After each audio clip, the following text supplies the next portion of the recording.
Hi everyone, this is Jim and welcome back to my YouTube channel. At ito na nga post ni Barbie Forteza sa kanyang Instagram stories as post din ni Janra actually.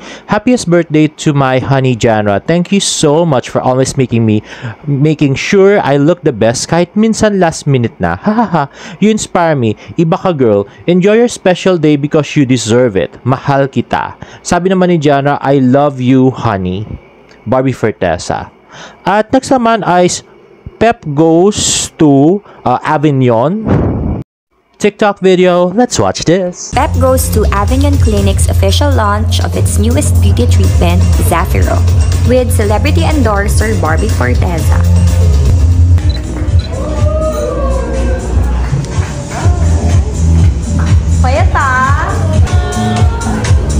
For Pep, hi girl! Check out how Barbie made it a point to mingle with everybody at the party. Here she's with Nicole Cordoves. Then she also said hi to Roberta Tamondong. Ang saya ng chikahan.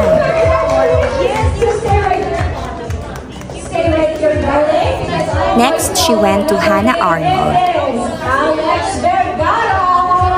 Then she also introduced herself to Amalia Shakilova. Grabe si Barbie, talagang chinika niya yung mga beauty queen, no? Kahit na ang layo ng height. Pero, talagang magaling siyang extrovert people person. Kaya kung sa kampanya, halimbawa, kakampanya kang mayor o magandang si Barbie yung kunin mo kasi talagang chichikahin niya yung mga tao. Talagang friendly siya, grabe. Kaya, sayang David. Charot. Teka lang po, papasukin lang po natin ang aking manager po, si Miss Jan Navarro po of Sparkle. Hindi ka dito, Miss Jan! Di mo naman sinabi birthday ko pala! Kung Zafiro. O, di ba magaling din siyang public speaker kasi she can inject jokes anytime. Para hindi boring yung yung product launch, di ba? So, galing. When I got back from Canada, na sobrang lala nung jet lag ko. Tapos sabi ko, sige na, pupunta ako ng BGC, suungin ko yung traffic ng BGC. Kasi doon lang meron, sa BGC pa lang. Kasi Avignon pa lang ang first ever clinic na merong Zafiro. So sa BGC lang po meron ito. And nung na-try ko siya, yung yung hydro-exfoliation, yung the cooling, cooling pressure. Sobrang yung refreshing and hindi mo mararamdaman pero makikita mo after yung facial, syempre, yung pag-improve ng skin texture at saka yung thermolifting. Ang gustong-gusto ko sa kanya, painless siya kasi medyo mababa po ang pain tolerance ko. So, nung sinabi po sa akin ni Sir Chris na painless siya, gusto ko siya agad i-try. So, totoo po siya para po sa lahat ng nakatry po ng Zafiro, di ba? Parang dahil nga nanggaling ka sa hydro exfoliation, yung malamig pa yung face mo. So pag ginawa yung thermolifting, yung second step, kahit mainit yung effect niya, hindi mo gaano mararamdaman, pero instant yung effect. Kasi nang ginawa sa akin, ito lang muna, itong face lang, ito lang side na muna. Tapos pinakita sa akin, magkaiba siya. Ang layo! Natipaw siya agad. Ay, tsaka kasi, meron din siyang lymphatic drainage. Okay. Kaya talagang sobrang yung skin tightening niya, talagang maganda. So, I'm very happy na finally we have it only here. First, sa Avignon Clinic. At saka napansin nyo, very lively siya magkwento, di ba? With the expressions, facial expression, pati yung gestures. At saka hindi siya monotone. Kaya talagang makikinig ka talaga, masisiyahan ka makinig sa kanya pag nagsispeech si Barbie. Parang group treatment, di ba? Na lahat kami nandun. And syempre si Rocco nandito pa kapayat, Okay. Si Rocco na sino pala yung niloloko niya dun sa gilid. Na mapayat, grabe. Thank you. Thank you so much, Sir Chris, Sparkle family, Miss Joy, Sir Renz. Thank you so much po, Avignon family. Thank you po. Alright. Ayun na nga, so David Licauco posted this on his IG stories. The reviews are out for GLU, now showing daw. Next is we got this from TikTok, galing kay JJ Shop Corner. Nakita nga nila si David sa Escolta. At yon, nagpagupit daw siya dyan sa may Escolta. At yan nga, nakapag-TikTok si ate sa gwapong si David. Ayan. OMG, ang pogi daw ni David. At yun na nga. Ayun si David din. David din yung nasa likod. Si David Milan naman, yung kanyang stylist. At ito nga, ang ginawa ni David. Sabi ni Nathan, it's a wrap. New endorsement shoot today for David Licauco. So, sa relo daw to. Actually, Urban Time yung ano niya, endorsement niya dati. So, I'm not sure kung napalitan na yon, na may bago na. So, makikita na lang natin, guys. At next nga itong tweet ni David na good night po, I love you. At good night, I miss you naman sa Facebook na kanya nga binura. Nabura na siya ngayon. Parang kagabi lang yata siya pinost noong 24. At hiyanak ng mga braso niya. Parang gusto ko ma-headlock. Ay, grabe. Ay, oy, pero ano, hindi ka marupok, Jim. Bakit di ba galit ka? Grabe, bakit marupok ka ngayon sa braso ni David? Adik. Anyway nga, ayan, post ni Anima Christy Bermin, singit yarn, galing umakting, may blockbuster, buwak.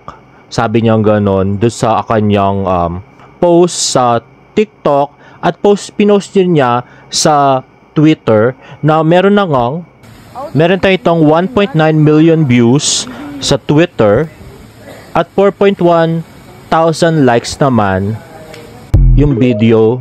At ito nga yung yung medyo nakasimangot na si David nung mga huling nagpapapicture sa kanya kasi pagod na raw, alauna daw yan. At sumagot nga si David dyan. Sabi niya, may sakit ako niyan be, tapos 1 AM na. Yan, hehe, sorry po.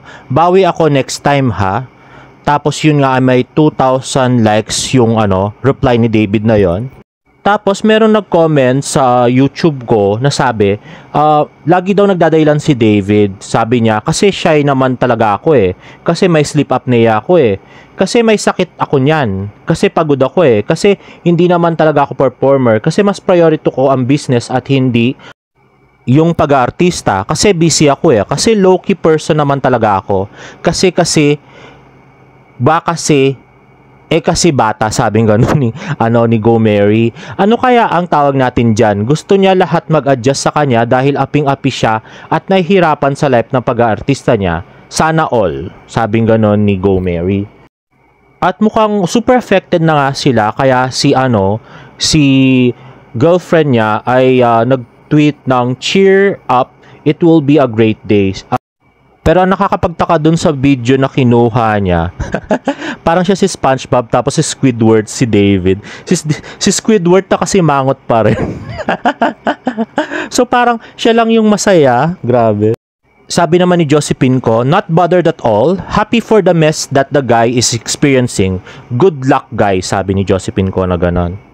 At di na rin nakayanan ni Nathan yung viral na video kaya sumagot na rin siya sa tweet. Sabi niya, type kasi inis, okay na ako kay D, matagal na rin ako sa showbiz, I've seen enough, at least hindi niya kami inaaway pag wala ng tao kasi nga maraming pics at dinumog siya pag nagsasabi sa amin na okay lang, syempre hindi alam ng basher yan.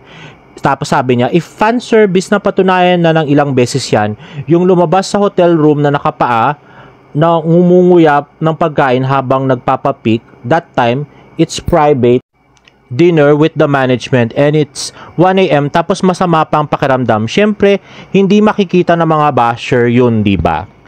At actually naungkat din yung pagpunta ni David yung sa Angeles. Sabi ni Joabel, sa Angeles, Pampanga, nasa vlog mo, nagtanong si David na sobrang haggard sa isang bakla sa lugar kung saan nandun ang 19 years old girl. Pinagtanggol mo si David saying hinahanap kayo, then later totoong hinahanap niya nga ni David si girl. You deleted your blog. Now who's saying the truth? Sabi niya ganon. At sumagot naman si Nathan na una TikTok lang yon at hindi vlog. At sure ako kasi nandun ako sa car. Ikaw, asan ka that time? Waiting sa mababasa lang sa social media? At yun na nga, parang ngayong hapon ay dinilit na ni Nathan Perolino itong actual tweet na to. Kasi hindi naman maganda na pumapatol sila sa mga basher. At alam ko si Joabel, sinabi niya nung huli na yun nga, paano daw napunta sa Angeles si Nathan, may nagsabi na nasa Okada daw siya nung panahon na yun. at nagme-makeup ng mga sparkle artists. So, medyo conflicting nga naman yun. At hindi ko alam kung yun ang dahilan kung bakit niya dinilit. At everyday nga ay naglalabas ng article na tungkol kay David, like invites Barbie to do his business. At ayan, full support si Barbie Fortesa para sa nalalapit na surgery ng kanyang pulang araw co-star na si David Licauco para sa sleep apnea. Tapos yung let be clear, being artista doesn't always mean that the public is entitled to your time and attention. Hashtag David Licauco full story. David Licauco reacts to netizen calling him out from being suplado, and David Licauco was called out for appearing unenthusiastic while taking photo with a fan. So ang daming pagtatanggol na article tungkol kay David, pero parang di naman effective kasi tuloy-tuloy pa rin yung bashing sa kanya actually daily. At ito naman, ito nagtataka din kami dun sa GF ni David kasi ayan thank God I'm a nobody. Bakit puro small letters, 'di ba? Dapat capital 'yun, 'di ba? So, sabi nga ni Josephine ko, do you really have a God? Is that a proper way to show some respect and address God in small letters? Sabi naman ni My Precious One, God refers Satan, the demon, the evil one. God, yung capitalize, refers to Almighty Father God. So, ewan ko nga, hindi yata religious tong babaeng to, no? Hindi niya alam yung capital yung God. At marami kang nadismaya dahil hindi nakasama yung Barda sa sa Sparkle World Tour. Yun nga sa di ba binalita ko na yun dito sa vlog ko, yung sa Marites University yata, in-spill out na nila nakasama yung Barda doon, tapos ngayon hindi kasama, no? So, maraming nasad sa mga Barda fans. At alam ko affected din daw yung business ni David ngayon kasi hindi raw ganun kaganda yung sales ng kanyang resto. So, baka hindi natin sure, no? Pero may bali-balita na yung May na opening ng kanyang resto, hindi pa 100% sure yun. Baka ma-move pa kasi nga mahina daw yung sales ng restos niya ngayon. So, I think from this slump that David is experiencing right now, hindi maganda kay Nathan at saka kay girlfriend niya na sumasagot sa mga basher. Actually, artista yon. So dapat talaga expect mo na talaga may bashers, 'di ba? It's a common thing for artistas, no? You have to handle it professionally. Kasi artista nga siya, di ba? What's new, di ba? Lagi naman siya nababash. Kahit naman nung bago siya, nabash pa rin siya, no? At yung sumikat siya, nabash din naman siya. So, it's just the same. Ngayon lang, mas malala kasi hindi lang yung mga Barda fans yung nagalit sa kanya, pati yung mga loyal sa Kapuso Network na hindi niya naman fan. So, dumami yung mga medyo galit sa kanya kasi nga, yun nga sa mga pinagsasabi niya doon sa interview na medyo careless. And I also think na ang tanging magre-rescue pa rin sa kanya at maging solusyon sa lahat ng problema niya is still Barbie Fortesa.